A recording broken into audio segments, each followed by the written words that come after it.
Yo, Ya, Assalamualaikum warahmatullahi wabarakatuh.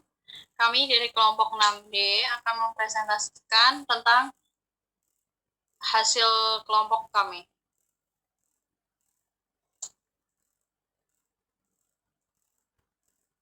Kelompok kami beranggotakan Ilham Cahyati Wibowo, Sasha Laurisya Sofyan, Dinda Tika, Ismail Fida Yusro, Chandrika Kusumastuti. Berikut merupakan video YouTube tentang Subway Sandwich.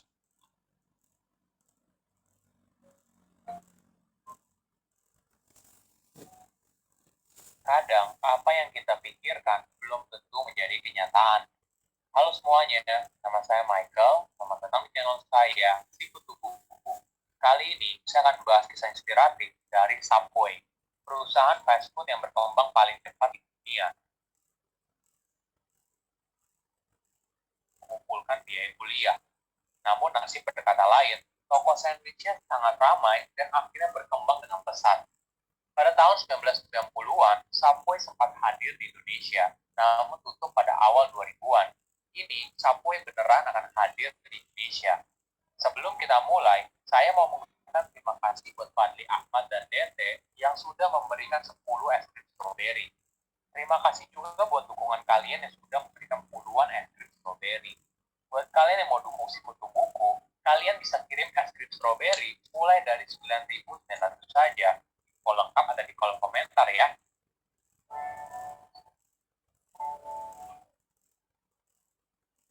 Subway adalah restoran asal Amerika Serikat yang menjual sandwich dengan beragam isian dan didirikan oleh seorang anak berusia 17 tahun bernama Fred DeLuca dan partnernya. Waktu awal, Fred punya mimpi untuk jadi dokter. Namun, biaya pendidikan yang mahal buat dia mutar otak. Fred harus mencari cara untuk membiayai pendidikannya. Seorang teman dari keluarganya menyarankan Fred untuk membuka toko sandwich dan memberikan pinjaman sebesar $1.000 sebagai modal awal. Pada tahun 1965, toko itu diberi nama Pit Super Submarines.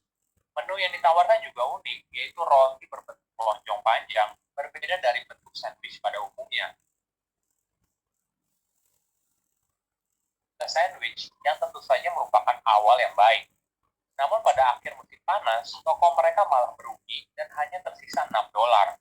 Hal ini disebabkan nama Pit Super Submarine ketika diiklankan di radio lokal terdengar seperti Pit Submarine, sehingga pendengar jadi bingung. Kenyataannya tidak membuat Fred menyerah. Dia malah buka restoran lain di dekat wilayah tersebut dan diberi nama Pit Subway. Kali ini tetap saja gagal. Fred pun mencoba lagi untuk 3 kalinya dan menamai toko mereka menjadi Subway. Barulah toko mereka mendapatkan keuntungan sebesar $7.000 di tahun pertama. Pencapaian ini membuat Fred akhirnya fokus mengembangkan bisnis sandwich dan tidak lagi mengejar mimpi untuk menjadi dokter. Pada tahun 1974, Fred berencana untuk membuka 30 toko di negara bagian. Subway hanya berhasil buka 16 toko di Connecticut. Fred kesulitan untuk menjaga kualitas di seluruh tokonya. Dan kemudian dia sadar, dia harus menggunakan sistem waralaba jika ingin Subway berkembang dengan cepat. Fred lalu berusaha membujuk temannya untuk buka waralaba Subway pertama. Dari situ, mereka berhasil membuka 14 toko tambahan dengan menggunakan sistem waralaba. Dia punya 3 prinsip dalam menjalankan Subway. Pertama, selalu berikan pelayanan terbaik untuk konsumen. Kedua, menyediakan makanan berkualitas tinggi dengan harga yang terjangkau. Ketiga, menjaga biaya operasional rendah, menjamin sistem terbaik, dan tidak berhenti berkembang. Inilah yang mendorong Subway menggunakan strategi ini berhasil membuat konsumen percaya kalau bahan yang digunakan oleh Subway merupakan bahan yang segar dan lebih sehat dibandingkan persepsi fast food pada umumnya.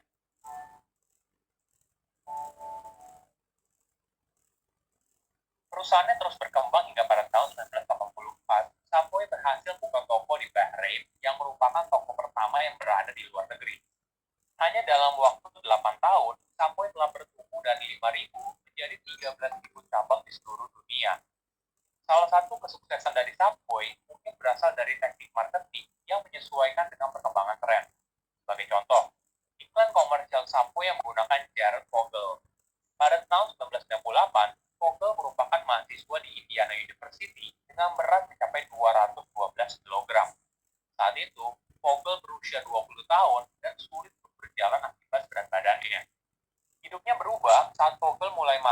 Subway sandwich sehari dan mulai berolahraga. Dia memilih Subway sebagai makanan hariannya karena lokasi Subway dekat dengan tempat tinggalnya. Dalam waktu 11 bulan, Vogel berhasil turun hingga 122 kg, hampir setengah berat badan awalnya. Keberhasilan Vogel membuat semua orang terpana. Bahkan profil dirinya berhasil dipublikasikan di majalah Men's Health. Artikel ini lalu dilihat oleh salah satu pemilik franchise dari Subway yang meneruskannya ke kantor pusat Subway. Hingga pada tahun 2000, Vogel tampil perdana menjadi bintang iklan dari Subway. Kisah Vogel ternyata berdampak besar bagi penjualan Subway. Citra kalau restoran cepat saji hanya menyajikan makanan yang tidak sehat seketika berubah. Makanan yang fresh dan lebih sehat. Sehingga ini yang membedakan Subway dengan restoran cepat saji yang lain. Maklum saja, saat itu di Amerika Serikat, isu soal obesitas sangat hangat dan banyak orang mulai terpacu untuk mulai berolahraga dan menjalani gaya hidup yang lebih sehat.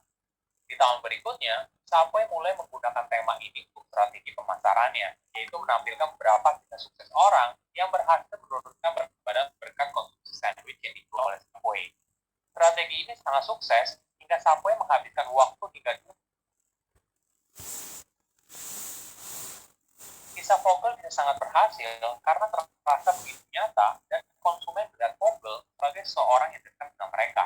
Sekarang, Subway telah tersedia di lebih dari 40.000 gerai yang terletak di 100 negara di dunia. Subway sandwich di berbagai adegan, misalnya di film Goblin, Descendant of the Sun, iklan TV di Korea Selatan. Jeda iklan tidak lagi selama program berlangsung, jadi satu-satunya cara program televisi menghasilkan uang dari iklan, yaitu melalui penempatan produk di dalam acaranya. Ketika drama Korea semakin banyak dinikmati di luar negeri termasuk Indonesia, jumlah orang yang menjadi sasaran dari iklan tersebut meningkat secara bersamaan. Dampaknya, penjualan dan jumlah toko Subway yang dibuka di Korea Selatan meningkat hingga 4 kali lipat selama tahun 2014 hingga 2018, dan puncak tertingginya pada tahun 2016. Buat yang belum tahu, Subway berencana untuk membuka kembali toko mereka di Indonesia pada kuartal keempat 2021. Pada tahun 1990-an, Subway sempat hadir di Indonesia, namun tutup pada awal tahun 2000-an. Dikutip dari CNBC Indonesia, pengamat retail Yongki Susilo berpendapat, dulu Subway sempat hengkang dari Indonesia karena timingnya kurang tepat. Pasar kelas menengah di Indonesia baru terbentuk pertengahan dekade 2000-an. Ternyata bukan cuma Subway yang kembali lagi, Burger King dan Yoshinoya yang juga sempat buka di Indonesia, namun tutup saat krisis moneter tahun 1998. Namun, setelah pasar kelas menengah tumbuh besar, gerai cepat saji ini tumbuh dengan pesat. Mungkin tantangan utama yang akan dihadapi Subway adalah mayoritas orang Indonesia tidak terbiasa makan roti setiap harinya. Beda dengan budaya di luar negeri, khususnya di negara barat. Bahkan ada anggapan, kalau belum makan namanya, apabila belum makan nasi. Sebelum Subway akan hadir kembali di Indonesia, saat ini sudah ada kompetitor sandwich. Namun tetap saja belum bisa merajai restoran cepat saji di Indonesia. Ini merupakan tantangan yang mungkin dihadapi oleh Subway. Namun di sisi lain, masyarakat menganggap roti sebagai camilan. Jadi, apabila mereka jenuh dengan menu makanan sehari-hari, misalnya nasi ayam, nasi sapi, dan sebagainya, sandwich bisa menjadi menu pilihan yang menarik. Apalagi, Subway punya posisi sebagai gerai makanan cepat saji yang lebih sehat. Ini tentunya bisa jadi poin plus yang menarik. Apa yang kita impikan tidak selalu menjadi kenyataan, namun kita bisa mengubahnya menjadi masa depan yang lebih baik. Silakan komen di kolom komentar pelajaran apa yang kalian dapat dari tahu informasi ini. Selain itu, komen juga mau tahu informasi apa lagi yang dari video berikutnya. Saya undur diri, jangan lupa subscribe channel YouTube untuk buku. Bye-bye. Presentasi selanjutnya akan dilanjutkan oleh teman saya.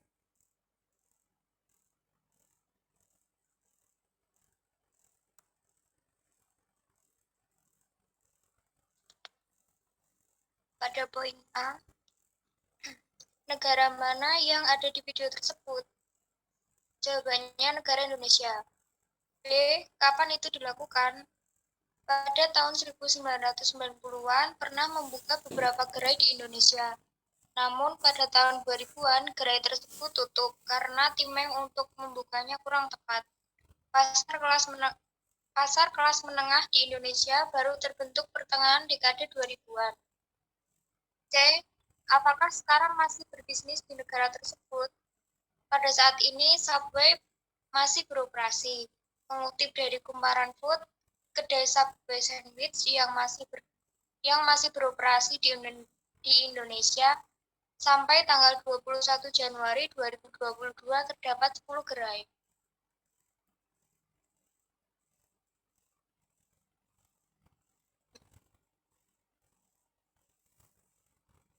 Selanjutnya, ini beberapa gerai Subway sandwich yang berada di Indonesia.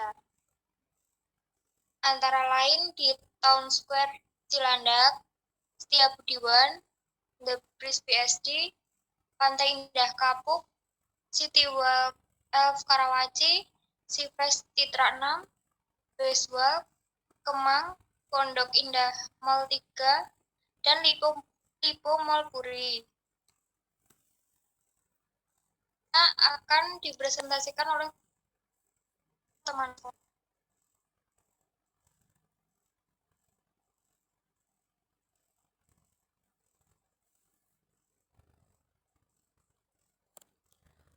Poin 2. Apakah ada resistensi atau penolakan dari masyarakat atau pemerintahan lokal ketika mereka masuk ke pasar tersebut? Menurut kelompok kami, masyarakat maupun pemerintah lokal tidak ada demo ataupun penolakan jika adanya produk Subway sandwich tersebut, karena memang tidak membuat pola pikir atau keseharian masyarakat berubah.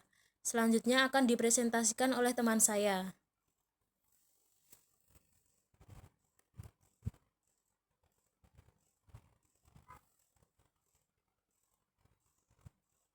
Poin ketiga, problem legal lain apa yang muncul ketika mereka masuk pasar Indonesia? Eksistensi Subway hanya seumur jagung. Perusahaan mereka salah membaca strategi. Pada saat itu, masyarakat Indonesia yang kelas menengah, khususnya Jakarta, belum begitu banyak. Dan belum lagi badai resensi pada tahun 1997 sampai dengan 1998 yang jadi kabar buruk bagi kelancaran perusahaan bisnis Subway sandwich ini. Presentasi selanjutnya akan dipresentasikan oleh teman saya.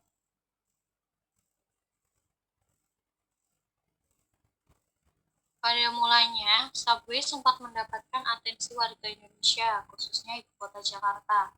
Roti lapis buatan Subway jadi opsi utama ketika warga Jakarta bosan dengan makanan sehari-hari.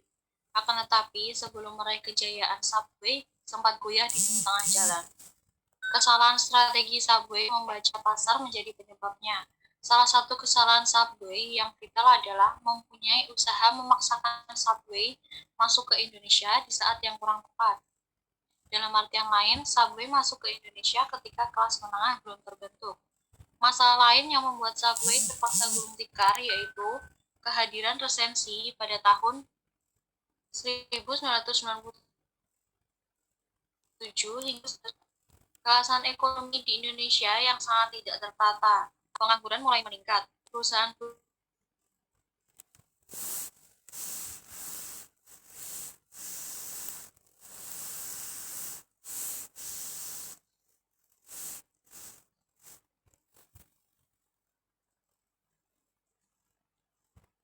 Sekian Bila presentasi ada dari salah kata, Assalamualaikum warahmatullahi wabarakatuh.